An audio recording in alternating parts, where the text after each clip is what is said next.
I, 30 male, have a preteen son with my ex-wife. During her second pregnancy, I was still married to her, and I thought the baby was mine. But then I learned she cheated and told the other guy that he was the father. I left the marriage and filed for divorce. And when my ex's son was born, I took a DNA test, which proved I was not the father to her younger son. We also did DNA on my son during the divorce. He is my biological son. The divorce went through. I pay a small amount of child support to even things out because I earned more than my ex. Ex was with this other guy for a few months of her son's life, but he was no longer around. She tried crawling back to me once he dropped out of the picture. She said our son was lucky to have me, and she'd love a dad for her second son. I told her she better go out and find a good man and not cheat on him. She looked shocked, and I told her she was delusional if she thought I would ever trust her again or want to raise her son as my own after what she did. She told me it would be better for the boys to be together always, and that with the 4-year age gap, they would never know the half of the stuff if she and I were to work together and raise them as ours. I firmly said no and told her she needed to focus on finding someone else if she wanted to give her son a father figure. 4 years later, my ex did not find someone else, and she still tried to push her son on me. I had to bring her back to court to arrange a neutral place for us to exchange our son, because when I picked him up from her house, she would have her younger son ready and waiting to come with me. It became a problem, and she refused to stop, so I thought meeting at some location for exchanges would help. It worked for a small period of time, but then on Friday, when I was picking my son up for my parenting time, she brought her younger son along, and he had a bag packed and was waiting to come with me. He walked over with my son, held his arms out like he wanted to be hugged or held, and said he was coming too. He looked so happy. I felt bad because I wasn't going to bring him. I gently told him to return to his mom. The poor kid looked so confused. I left with my son quickly, so no fight could ensue. Ex started texting me late Friday night and all day yesterday, saying I was an idiot and should have had my heart melt enough to let him come. She said I've proven to be a fantastic dad to our son, and she just wants the same for her son. Then she told me our son wanted his brother at my house, and I was an idiot for ignoring that too. I spoke to my son yesterday, and he never asked for that or said he wanted it. He did say his mom told him to say that he wanted his half-brother at my house too, and that he wanted me to be his half-brother's daddy, but he didn't care. Ex's words get to me though, maybe because I know her son doesn't really have anyone outside of my ex and my son is more into his friends than his half-brother. Am I the idiot? Not the idiot, but wow, that poor kid. That poor kid. I can't imagine what she's telling that little guy in private. He just wants love and wow. All I can think about is that look on that kid's face. Jesus, I'm so sorry, OP. You don't sound like a monster. You take care of your kid, and now she wants to come crawling back. And is using your kids to do it. Can you take her back to family court? Tell them what she's doing. Manipulating a child is a form of abuse. Your ex is still not taking ownership of her cheating or the consequences. She's trying to force you to be her second son's father. Telling him he was going with you and his brother was cruel, and no doubt she's calling you his father. Video record when you do handoffs. Print out any text convos that show she's pushing for this and using her kids to try to get to you.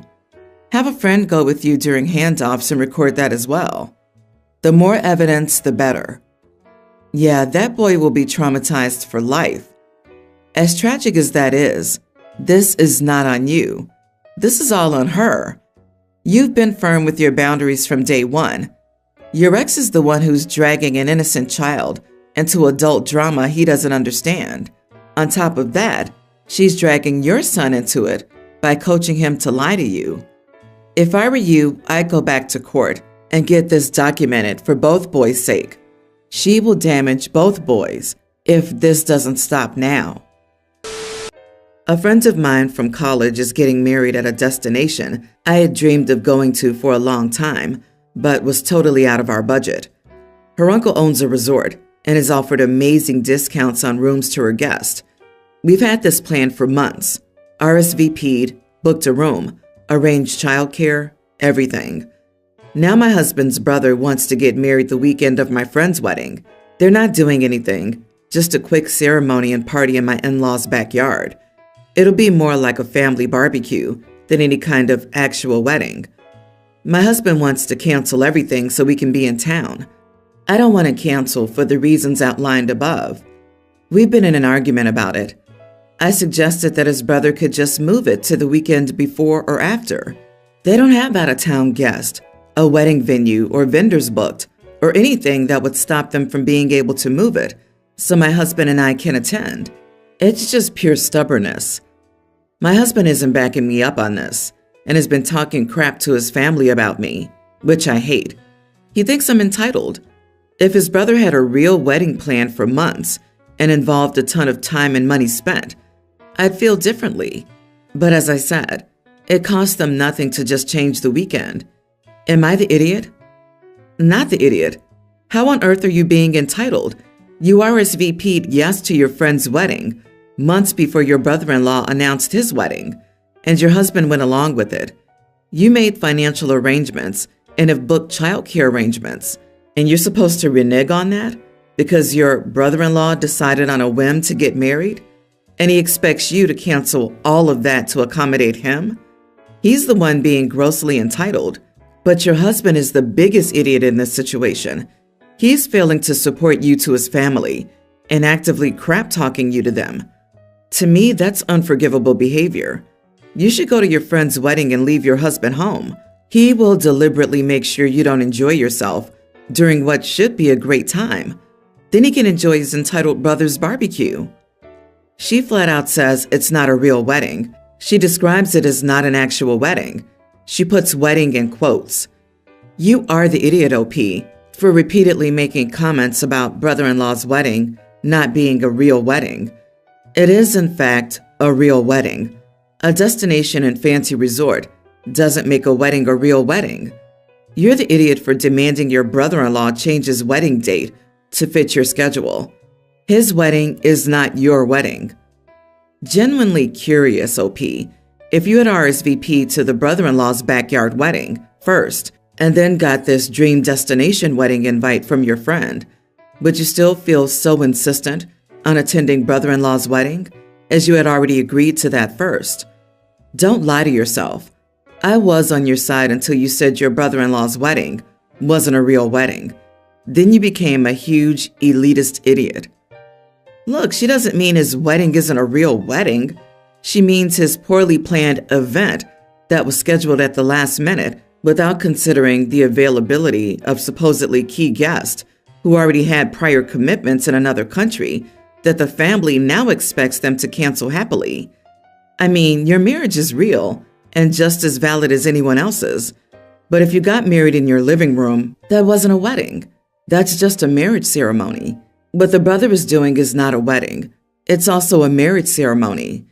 Your judgment is a little harsh, since OP meant her brother-in-law had nothing solid booked. Not that the wedding wouldn't be real. So my girlfriend and I have been trying to have a kid, and we've been successful, and she's currently 2 months pregnant.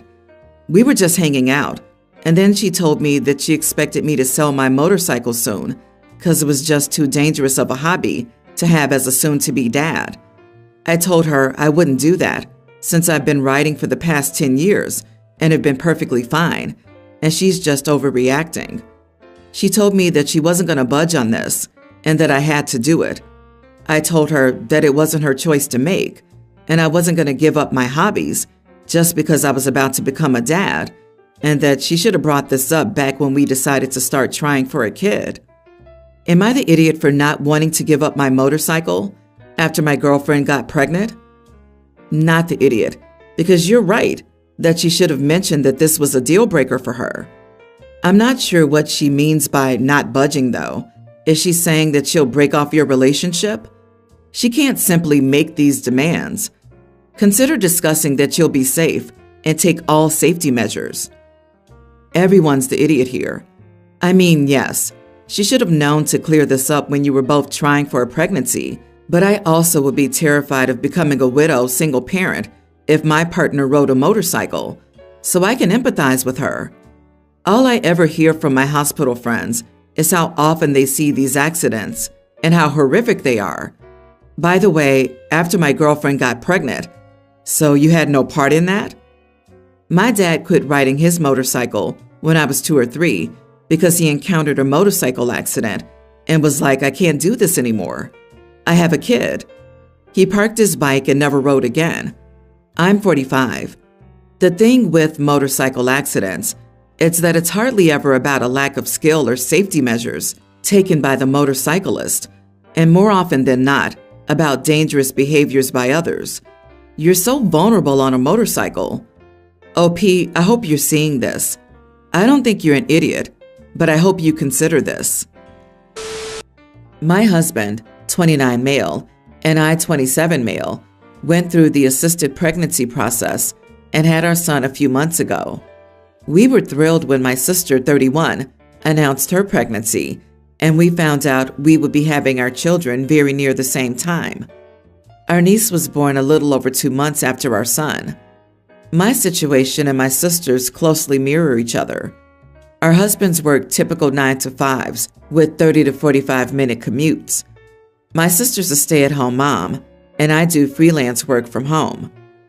For the first 2 weeks after our son was born, the first of which my husband took off work, we would both take partial night shifts.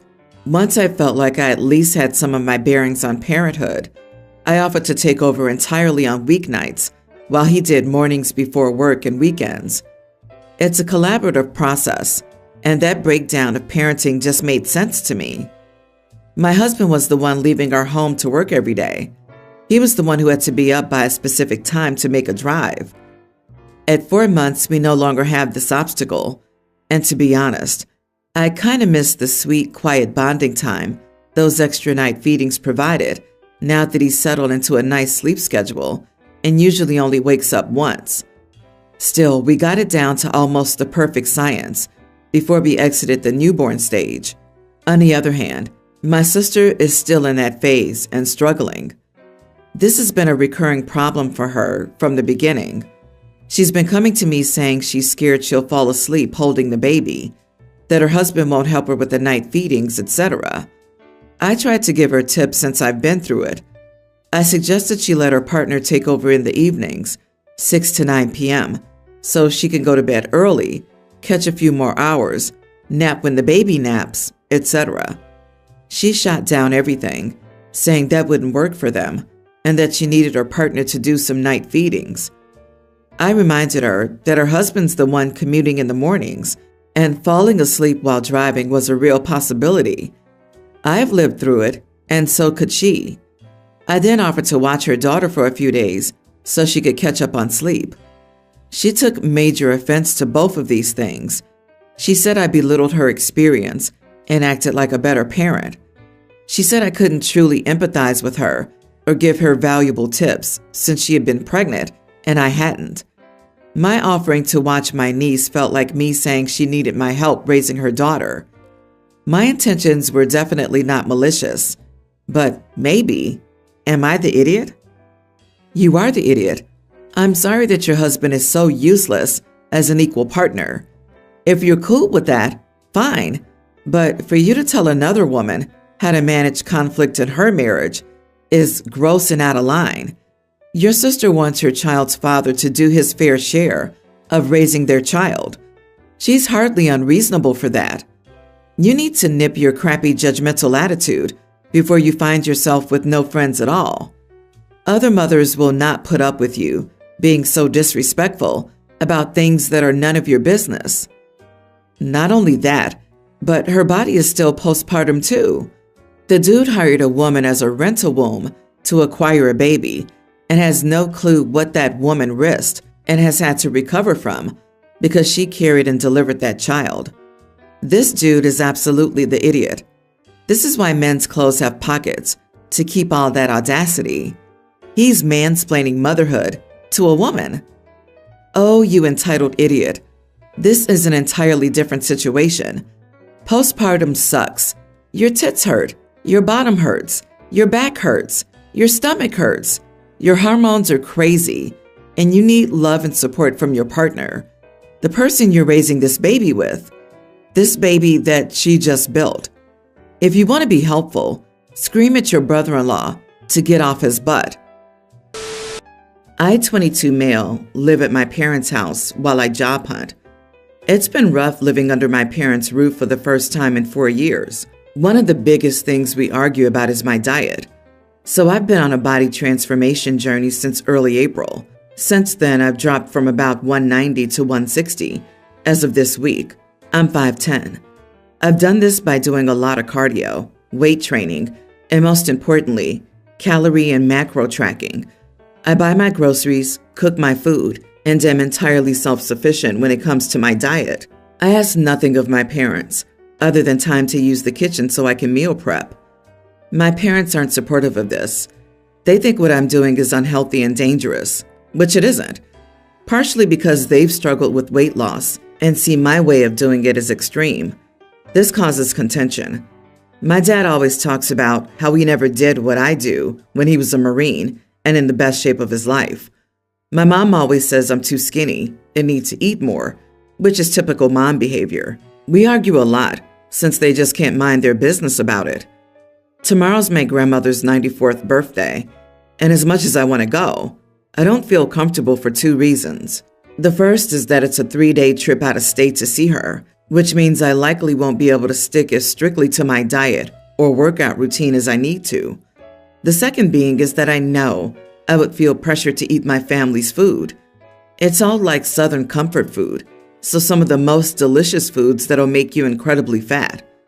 I know my aunts and uncles will make me feel bad and constantly try to convince me to eat, and I don't want to deal with that pressure, plus the temptation since I know the food will be good. So I said I wouldn't be going. I explained to my parents why, and they weren't happy. My dad said I was being ridiculous, that I couldn't take 3 days off from my diet to see family, and that in the long run, 3 days wouldn't hurt. I told him that 3 days would ruin a week's worth of progress that I needed to make. I don't like taking cheat days because they always make me feel worse about myself, and because currently, I'm still too fat to have a reason to have a cheat day. My mom told me I was being selfish and that this could easily be my grandmother's last birthday. I told her that other people weren't attending in person and would FaceTime her to see her and speak, and I could do that. They said that wasn't acceptable, and that since I could go, I needed to go. I said that if I did go, I was just not going to eat for 3 days straight, and I didn't want to do that, so I wouldn't be going. I also mentioned that they don't know how to commit to weight loss, so they should stop lecturing me on what I need to do for my body. We reached an impasse until they left this morning and I didn't. I talked to my brother about it, and he told me I was being a huge idiot and I needed to go see them and apologize to my parents. Am I the idiot? You are the idiot. As they said, it could be your grandma's last birthday. This could be your last opportunity to see her in person, to feel her presence. Don't miss that. Also, no one's going to be forcing food down your throat. Choose small portion sizes, and even good Southern comfort food includes veggies. Lastly, your parents are right to be worried because skipping events due to being afraid of the food that'll be offered is a sign of disordered eating.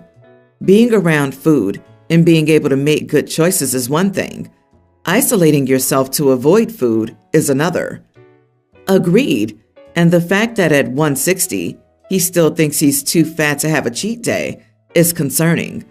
Not wanting to break a lifestyle change because you like it and how your body functions is one thing, but overcompensating is another.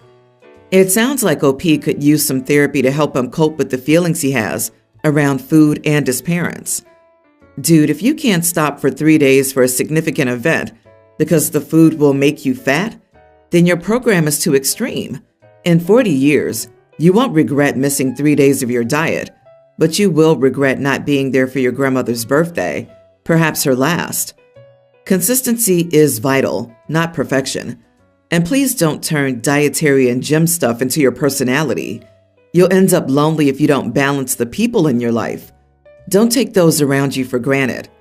No matter how important your diet is, get your priorities straight.